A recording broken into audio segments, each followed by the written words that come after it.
Beauvive CD, entendez par là, Bouaké Ville Verte, coopération décentralisée. C'est le nom du projet en expérimentation dans la commune en faveur de l'environnement. Ce projet vient pour une prise de conscience des habitants de la cité de Bouaké, chacun en veillant sur ses actes quotidiens qui contribuent au changement climatique. Des équipes lancées dans les quartiers pour des études diagnostiques ont bouclé leurs travaux. Les enquêtes terrain ont concerné les ménages, les institutions déconcentrées et aussi les entreprises. Nous avons sillonné 300 ménages. Il fallait tout d'abord savoir un peu la production des déchets, l'utilisation en fait du bois de chauffe et pourquoi ils utilisent soit le charbon en lieu et place que du gaz butane. De façon générale, nous avons pu dénombrer 1600 tonnes de déchets produits. Les résultats diagnostiques de la première phase de ce projet ont suscité des travaux de réflexion en vue d'un plan d'action énergie-climat. Travaux auxquels ont pris part autorités locales et acteurs impliqués du projet. Notre vœu le plus cher est de voir chacun de nous ici se transformer en une véritable barrière infranchissable contre le changement climatique et ses effets destructeurs de notre environnement. L'avènement de ce projet va donc permettre à la ville de Bouaké d'éviter la situation malheureuse de l'an dernier, à savoir le manque d'eau potable dans certains quartiers, situation due au changement climatique.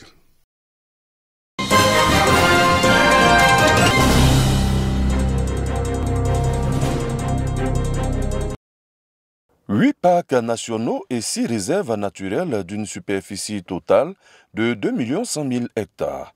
Un véritable atout environnemental et un potentiel touristique énorme pour la Côte d'Ivoire. L'Office ivoirien des parcs et réserves, OIPR, a en charge la gestion de ces sites. Cette structure gouvernementale a réuni à Yamoussoukro son comité de direction et ses responsables des régions et départements du pays.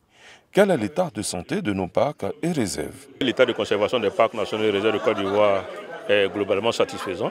Parce qu'il faut dire qu'à part le parc national de la Maraoué et le parc national de la Komoué, les autres sont vraiment dans un état de conservation satisfaisant. Aujourd'hui, l'OIPR est en train de penser à la valorisation de ces espaces. Que retenir en termes de perspective? Les parcs nationaux peuvent intégrer la destination touristique de la Côte d'Ivoire. Quand un touriste arrive en Côte d'Ivoire, après la visite de nos plages et de nos valeurs culturelles, il a l'opportunité de voir le patrimoine naturel. Sur le terrain, l'engagement de l'OIPR à mener à bien sa mission sera sans relâche. C'est un sacerdoce pour nous, malgré les périphéties. Même quand souvent on est pris à partie par des populations, on prend courage et puis on continue toujours de sensibiliser, de faire comprendre, afin que tout le monde puisse avoir l'adhésion. Chaque parc et réserve de Côte d'Ivoire est doté d'un comité de gestion local qui se réunit 4 fois dans l'année. Il regroupe en son sein des agents de l'OIPR, les autorités étatiques et les populations riveraines. Tous travaillent pour la suivi et le développement des parcs et réserves.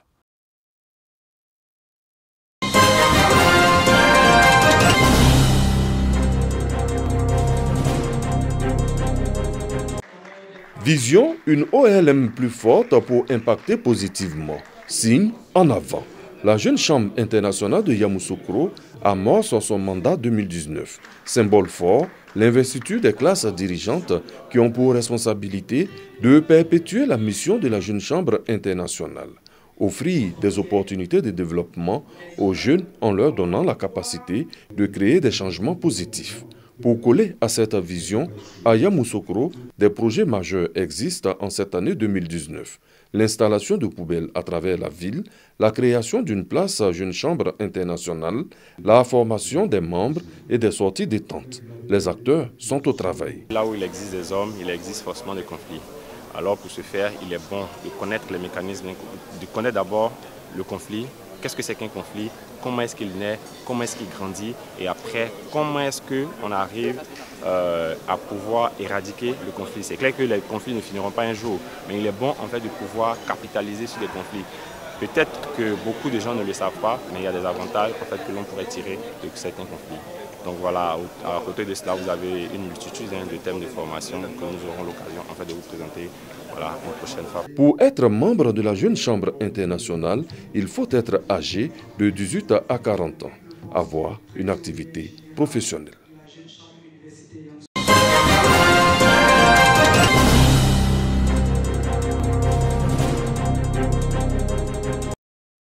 Kofi Emmaüs, étudiant en sociologie à l'université Alassane Ouattara, s'active à satisfaire ses clients. Des clients venus manger de la tiéké au poisson thon frit, plus connu sous l'appellation de garba. Cet étudiant exerce cette activité pour financer ses études. En Côte d'Ivoire, avoir un emploi, ce n'est pas une mince affaire. J'ai personnellement choisi de faire la gastronomie, le garba, parce que de façon organisée, quand tu le fais, en tout cas, tu t'en sors pas mal. Il y a des moments du mois où ça ne va pas, parce que tu peux prendre certaines quantités de poissons et puis à un certain moment, ça régresse. Voilà. Donc comme c'est un produit qui est périssable aussi, par moment, ça reste, ça se gâte. Bon, on tient le coup. Au quartier Commerce, toujours dans la commune de Bouaké, Oka Djekona est quant à lui dans ce secteur d'activité depuis 20 ans. Pour ces cinquantenaires, la vente du garba doit être prise au sérieux. Elle contribue à la réduction du taux de chômage en Côte d'Ivoire. Nous qui n'avons pas de diplôme, qu'on arrête de fatiguer les grands sœurs, les grands frères et autres. En vendant le garba, on peut avoir 1000 francs, on peut avoir 2000. En ce sens, le pays pourra émerger parce que chacun de nous aura une place dans la société. Autrefois, réservée exclusivement aux Aoussa venus du Niger, la vente de la tiéké au poisson thon n'a plus de secret pour les jeunes Ivoiriens. Chaque client y trouve son compte. C'est un repas qui nous plaît beaucoup. C'est un aliment qui est beaucoup consistant.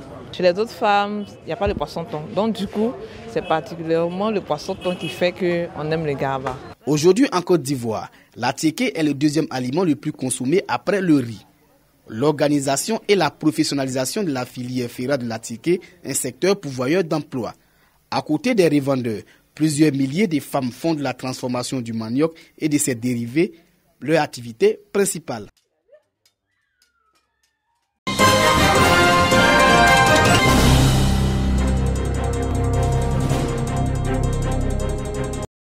Réduire l'évolution de la pandémie du VIH-Sida dans la région du Sud Comoé, c'est l'objectif de l'ONG AFESI-MR, entendez assistance femmes et enfants en Côte d'Ivoire en milieu rural. Selon la présidente de cette organisation non gouvernementale, Amangwa Anne-Marie, cette initiative vise à accompagner les actions du gouvernement à travers des campagnes de sensibilisation. Et justement, une caravane de sensibilisation sillonne depuis peu les différentes localités de la région du Sud Comoé pour inviter les populations à un changement de comportement. Selon la présidente de l'ONG AFESI-MR, le développement de la Côte d'Ivoire ne peut se faire sans l'implication des jeunes qui constituent la couche la plus touchée par cette pandémie. Occasion d'inviter cette frange de la population à l'abstinence sexuelle avant le mariage, au port du préservatif et à se faire dépister régulièrement. Créée en 2013, l'ONG AFESI-MR vient en aide aux femmes et aux enfants en situation difficile en milieu rural.